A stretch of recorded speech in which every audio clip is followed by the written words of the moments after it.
Hi friends, welcome to my channel. ಇವತ್ತಿನ ವಿಡಿಯೋದಲ್ಲಿ ನಾವು ಊಟಕ್ಕೆ ಸೈಡ್ ಡಿಶ್ ಆಗಿ ಅಥವಾ ಸಂಜೆ ಟೀ ಟೈಮ್ ಸ್ನ್ಯಾಕ್ಸ್ ಥರ ತಿನ್ನೋಕ್ಕೆ ಅತ್ಯಂತ ರುಚಿಕರವಾದ ಮತ್ತು ಸುಲಭವಾದ ಬಾಳೆಕಾಯಿ ರವಾ ತವಾ ಫ್ರೈ ಮಾಡೋದನ್ನು ತಿಳಿದುಕೊಳ್ಳೋಣ. ಇದಕ್ಕೆ ಬೇಕಾಗಿರೋದು 2 ಬಾಳೆಕಾಯಿನ ನಾನು ಈ ಥರ ಕಟ್ ಮಾಡಿಕೊಂಡು ಹಿಂದೆ ಎರಡನ್ನು ಕಟ್ ಮಾಡಿಕೊಂಡು ಸಿಪ್ಪೆಲ್ಲ ತೆಗಿತಾ ಇದ್ದೀನಿ. ಈ ಥರ ಸಿಪ್ಪೆಲ್ಲ ಎರ್ಕೊಂಡ್ಮೇಲೆ ಮಧ್ಯದ ಭಾಗ ಕಟ್ ಮಾಡಿಕೊಂಡು ನಾವಿಲ್ಲಿ ದೊಡ್ಡದು ಪೀಸಾಗಿ ಸ್ಲೈಸಸ್ ಆಗಿ ಕಟ್ ಮಾಡ್ಕೋಬೇಕು. ನೋಡಿ, ನಾನು ಇಲ್ಲಿ ತೋರಿಸ್ತಾ ಇದ್ದೀನಲ್ಲ, ಈ ಥರ ಉದ್ದಕ್ಕೆ ಮತ್ತು ಅಗಲನೂ ಬರಬೇಕು, ಆ ಥರ ಕಟ್ ಮಾಡ್ಕೋಬೇಕು. ದಪ್ಪ ಇದು ಒಂದು 1/4 ಇಂಚಷ್ಟು ದಪ್ಪ ಇರಬೇಕು, ತುಂಬ ತೆಳ್ಳಗೆ ಕಟ್ ಮಾಡ್ಕೋಬಾರ್ದು. ಯಾಕೆಂದರೆ ಇದನ್ನು ನಾವು ತವಾ ಫ್ರೈ ಮಾಡೋದ್ರಿಂದ ಸ್ವಲ್ಪ ದಪ್ಪ ಇದ್ದರೆ ನಿಮಗೆ ಹಿಡ್ಕೊಳ್ಳೋದಕ್ಕೂ ಈಸಿ ಆಗುತ್ತೆ.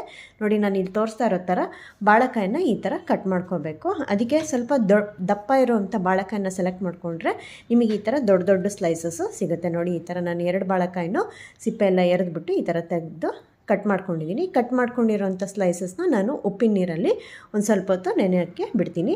ಅಷ್ಟರಲ್ಲಿ ನಾವು ಇದಕ್ಕೆ ಮಸಾಲಾನ ರೆಡಿ ಮಾಡ್ಕೊಳ್ಳೋಣ. ಈಗ ನಾನು ಮಸಾಲಾಗೆ 1 ಟೇಬಲ್ ಸ್ಪೂನಷ್ಟು ಅಚ್ಚ ಖಾರದ ಪುಡಿ, 1 ಟೀ ಸ್ಪೂನಷ್ಟು ಜೀರಿಗೆ ಪುಡಿ, 1 ಟೀ ಸ್ಪೂನಷ್ಟು ಧನಿಯಾ ಪುಡಿ, 1 ಟೀ ಸ್ಪೂನಷ್ಟು ಗರಂ ಮಸಾಲ, 1 ಟೀ ಸ್ಪೂನಷ್ಟು ಉಪ್ಪು ಮತ್ತು ಅರ್ಧ ಟೀ ಸ್ಪೂನಷ್ಟು ಜಿಂಜರ್ ಗಾರ್ಲಿಕ್ ಪೇಸ್ಟು ಮತ್ತು ಅರ್ಧ ನಿಂಬೆ ಹುಳಿ ರಸನ ಹಾಕ್ಕೊಳ್ತಾ ಇದ್ದೀನಿ. ಆಮೇಲೆ ನಾನು ಇದಕ್ಕೆ ಅರಿಶಿನ ಕೂಡ ಸೇರಿಸ್ಕೊಳ್ತೀನಿ. ಇದಿಷ್ಟು ನಾನು 2 ಬಾಳೆಕಾಯಿ ಅಳತೆಗೆ ಮಾಡ್ತಾ ಇರೋದು. ಮತ್ತೆ ಬೇಕಾದರೆ ಈ ಮಸಾಲೆನ ಇದನ್ನು ರಿಪೀಟ್ ಮಾಡಿ ಎಕ್ಸ್ಟ್ರಾ ಬೇಕಂದರೆ ನಾವು ಸೇರಿಸ್ಕೊಂಡು ನಾವು ಜಾಸ್ತಿ ಮಾಡ್ಕೋಬೋದು. ಈಗ ನಾನು ಇದಕ್ಕೆ ಒಂದು 3 ಸ್ಪೂನಷ್ಟು ನೀರು ಮಾತ್ರ ಹಾಕಿ ಮಸಾಲೆನ ಈ ಥರ ಕಲಿಸ್ಕೊಳ್ತೀನಿ. ಅದಕ್ಕೆ ನಾವು ಕಲಿಸ್ಕೋಬೇಕು, ತುಂಬ ನೀರಾಗಿ ತೆಳ್ಳಗೆ ಕಲಿಸ್ಕೋಬಾರ್ದು. ಯಾಕೆಂದರೆ ಇದನ್ನು ನಾವು ಬಾಳೆಕಾಯಿ ಸ್ಲೈಸಿಗೆ ಹಚ್ಕೋಬೇಕು. ಹಾಗಾಗಿ ಇದಿಷ್ಟನ್ನು ಸೇರಿಸ್ಕೊಂಡು ಈ ಥರ ಈ ಹದದಲ್ಲಿ ಕಲಿಸ್ಕೊಂಡು ಚೆನ್ನಾಗಿ ಮಿಕ್ಸ್ ಮಾಡ್ಕೋಬೇಕು. ಆವಾಗ ಉಪ್ಪು ಹುಳಿ ಖಾರ ಎಲ್ಲ ಚೆನ್ನಾಗಿ ಮಿಕ್ಸ್ ಆಗುತ್ತೆ. ಈಗ ನಾವು ಉಪ್ಪಿನ ನೀರಲ್ಲಿ ನೆನೆಸಿಟ್ಟಂಥ ಬಾಳೆಕಾಯಿನೆಲ್ಲ ಹೊರಗಡೆ ತೆಗೆದು ಕ್ಲೀನಾಗಿ ಒಂದು ತಟ್ಟೆ ಮೇಲೆ ಜೋಡಿಸ್ಕೊಂಡು ಅದಕ್ಕೆ ನಾನು ಇಲ್ಲಿ ಮಿಕ್ಸ್ ಮಾಡಿರೋವಂಥ ಖಾರ ಇದು ಮಸಾಲೆ ಏನಿರುತ್ತಲ್ಲ ಅದನ್ನು ಹಚ್ಚಿಬಿಟ್ಟು ಒಂದು 10 ನಿಮಿಷ ಅದನ್ನು ನೆನೆಯೋದಕ್ಕೆ ಬಿಡಬೇಕಂದ್ರೆ ಮ್ಯಾರಿನೇಟ್ ಆಗಬೇಕು. ಈ ಮಸಾಲೆ ಎಲ್ಲ ಈ ಬಾಳೆಕಾಯಿಗೆ ಹತ್ಕೋಬೇಕು.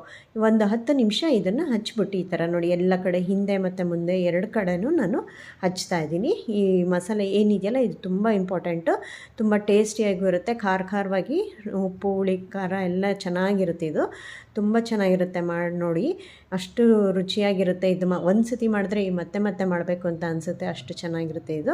ಇದು ಮಧ್ಯಾಹ್ನ ಊಟಕ್ಕಾದರೂ ಹಚ್ಕೋಬೋದು. ಅಂದರೆ ನಾವು ಅನ್ನ ರಸಮ್ಮು ಅಥವಾ ತೊವೆ ಸಾರು ಅನ್ನ ಎಲ್ಲ ಮಾಡಿದಾಗ ಜೊತೆಗೆ ಸೈಡ್ ಡಿಶ್ ಆಗಿ ನೆಂಚ್ಕೋಬೋದು. ಇಲ್ಲ ಅಂತಂದರೆ ಸಂಜೆ ಟೀ ಟೈಮ್ ಸ್ನ್ಯಾಕ್ಸಿಗೂ ಕೂಡ ತಿನ್ಬೋದು. ಮಕ್ಕಳು ಮನೇಲಿ ಎಲ್ಲರೂ ತುಂಬ ಇಷ್ಟಪಡ್ತಾರೆ. ಇದನ್ನು ಒಂದು ಸತಿ ಟ್ರೈ ಮಾಡಿ. ಈಗ ಅದನ್ನು ಒಂದು 10 ನಿಮಿಷ ಮ್ಯಾರಿನೇಟ್ ಆಗೋಕ್ಕೆ ಬಿಟ್ಟು ನಾನಿಲ್ಲಿ ಹೊರಗಡೆ ಕೋಟಿಂಗಿಗೆ ಒಂದು 3 ಟೇಬಲ್ ಸ್ಪೂನಷ್ಟು ಚಿರೋಟಿ ರವೆ ತೊಗೊಂಡಿದ್ದೀನಿ. ಆಮೇಲೆ 1 ಟೇಬಲ್ ಸ್ಪೂನಷ್ಟು ಅಕ್ಕಿ ಹಿಟ್ಟು ಹಾಕ್ಕೊಂಡು ಅರ್ಧ ಟೀ ಸ್ಪೂನಷ್ಟು ಖಾರದ ಪುಡಿ ಮತ್ತು ಒಂದು ಅರ್ಧ ಟೀ ಸ್ಪೂನಷ್ಟು ಉಪ್ಪನ್ನು ಹಾಕ್ಕೊಂಡು ಎಲ್ಲ ಮಿಕ್ಸ್ ಮಾಡ್ಕೊಳ್ತಾ ಇದ್ದೀನಿ. ಯಾಕೆಂದರೆ ಹೊರಗಡೆ ಕೋಟಿಂಗು ಕೂಡ ಸಪ್ಪೆ ಬರಬಾರ್ದಲ್ವ, ಅದಕ್ಕೂ ಉಪ್ಪು ಖಾರ ಎಲ್ಲ ಹಾಕಿ ರೆಡಿ ಮಾಡಿಕೊಂಡು ಚೆನ್ನಾಗಿ ಮಿಕ್ಸ್ ಮಾಡಿಕೊಂಡು 10 ನಿಮಿಷ ನಾವು ಏನು ನೆನೆಸಿಟ್ಟಿದ್ದೀವಲ್ಲ ಬಾಳೆಕಾಯಿ ಸ್ಲೈಸಸ್ಸು ಖಾರ ಹಚ್ಚಿ ಅದನ್ನು ನಾನು ಈ ಪೂರ್ತಿ ರವೆನಲ್ಲಿ ಹಿಂದೆ ಮುಂದೆ 2 ಕಡೆನೂ ಹಚ್ತಾ ಇದ್ದೀನಿ. ಚೆನ್ನಾಗಿ ಕೋಟಿಂಗ್ ಆಗುತ್ತೆ. ಇದು 2-3 ಸತಿ ಈ ಥರ ಚೆನ್ನಾಗಿ ಹಚ್ಚಿದ್ರೆ ನಿಮ್ಗೆ ಇಲ್ಲಿ ತವಾ ಮೇಲೆ ಬೇಯಿಸೋದಕ್ಕೆ ಈಸಿ ಆಗುತ್ತೆ. ನಾನು ಇಲ್ಲಿ ದೊಡ್ಡ ಹಂಚಿಟ್ಕೊಂಡಿದ್ದೀನಿ. ಅದನ್ನು ಲೋ ಫ್ಲೇಮಲ್ಲಿ ಫಸ್ಟು ಚೆನ್ನಾಗಿ ಕಾಯಿಸ್ಕೊಂಡು ಈಗ ಒಂದೊಂದೇ ನಾವು ರವೆ ಹಚ್ಚಿಟ್ಟಿರೋಂಥ ಬಾಳೆಕಾಯಿನ ಒಂದೊಂದೇ ಜೋಡಿಸಿ ಅದನ್ನು ನೋಡಿ, ಇದೆ ದೊಡ್ಡ ಪೀಸ್ ಇದ್ದರೆ ನಿಮಗೆ ತೆಗೆದು ಇಡೋದಕ್ಕೆ ಎಲ್ಲ ಈಸಿ ಆಗುತ್ತೆ. ಹಾಕ್ಬಿಟ್ಟು ನಾನು 3-4 ಟೇಬಲ್ ಸ್ಪೂನಷ್ಟು ಎಣ್ಣೆ ಹಾಕಿದ್ದೀನಿ. ಇದನ್ನು ಶಾಲೋ ಫ್ರೈನೇ ಮಾಡಬೇಕು, ತುಂಬ ಚೆನ್ನಾಗಿರುತ್ತೆ. ನೋಡಿ, ತವಾ ಈ ಥರ ದೊಡ್ಡದಾಗಿದ್ದರೆ ಒಂದು 3-4 ಪೀಸಸ್ಸು ಜೊತೆಗೇ ಒಟ್ಟೊಟ್ಟಿಗೆ ಮಾಡ್ಕೊಂಬಿಡ್ಬೋದು. ಈ ಥರ ಒಂದು 3 ನಿಮಿಷ ಒಂದು ಕಡೆ ಬೇಯಿಸಿದ್ಮೇಲೆ ಮತ್ತೆ ತಿರುಗಿಸ್ಬಿಟ್ಟು ಮತ್ತೆ ಒಂದು 3 ನಿಮಿಷ ಇದಿಷ್ಟು ಲೋ ಫ್ಲೇಮಲ್ಲೇ ಮಾಡಬೇಕು. ಅವಾಗಾದರೆ ಎಲ್ಲೂ ಸಿಯೋದಿಲ್ಲ, ರವೆ ಎಲ್ಲ ತುಂಬ ಚೆನ್ನಾಗಿ ಗೋಲ್ಡನ್ ಕಲರ್ ಬರುತ್ತೆ. ನೋಡಿ, ನೋಡ್ತಾ ಇದ್ರೆ ಎಷ್ಟು ಚೆನ್ನಾಗಿದೆ ಅನಿಸುತ್ತಲ್ವ. ನಾವು ಹಾಕಿರೋಂಥ ಖಾರದ ಪುಡಿ, ಅರಿಶಿನ, ಗರಂ ಮಸಾಲ ಇದೆಲ್ಲ ಎಷ್ಟು ಚೆನ್ನಾಗಿ ಕೋಟಾಗಿ ಒಂದಕ್ಕೊಂದು ಎಷ್ಟು ಚೆನ್ನಾಗಿ ಅಂಟ್ಕೊಂಡು ಚೆನ್ನಾಗಿ ಹೊಂದ್ಕೊಂಡಿದೆ ಮಸಾಲೆ ಎಲ್ಲ ಇದಕ್ಕೆ ಬಾಳೆಕಾಯಿಗೆ. ಇದು ಬಾಳೆಕಾಯಿಂದ ಮಾಡಿದ್ದು ಅಂತ ಯಾರೂ ಹೇಳೋದೇ ಇಲ್ಲ, ಅಷ್ಟು ಚೆನ್ನಾಗಿ ಬಂದಿದೆ. ಇದು ಗೋವಾ ಸೈಡು ಕೋಸ್ಟಲ್ ಸೈಡಲ್ಲೆಲ್ಲ ಫಿಶ್ ತವಾ ಫ್ರೈ ಮಾಡ್ತಾರಲ್ಲ ಆ ಥರ ಬಂದಿದೆ. ನೋಡೋಕ್ಕಂತೂ ತುಂಬಾ ಚೆನ್ನಾಗಿ ಕಾಣಿಸ್ತದೆ, ಟೇಸ್ಟ್ ಮಾತ್ರ ತುಂಬ ಚೆನ್ನಾಗಿರುತ್ತೆ.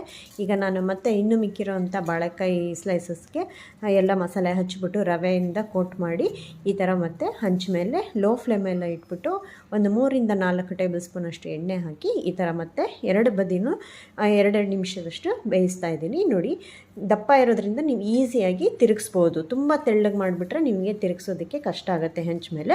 2 ನಿಮಿಷ 2 ಕಡೆಯೂ ಚೆನ್ನಾಗಿ ಬೇಯಿಸ್ಕೊಂಡ್ಮೇಲೆ ಈ ಥರ ಲೈಟಾಗಿ ಗೋಲ್ಡನ್ ಬ್ರೌನ್ ಮತ್ತು ಲೈಟಾಗಿ ರೋಸ್ಟ್ ಆಗಿರುತ್ತೆ. ಮೇಲ್ಗಡೆ ಎಲ್ಲ ಕ್ರಿಸ್ಪಿಯಾಗಿರುತ್ತೆ, ಒಳಗಡೆ ಸಾಫ್ಟಾಗಿರುತ್ತೆ.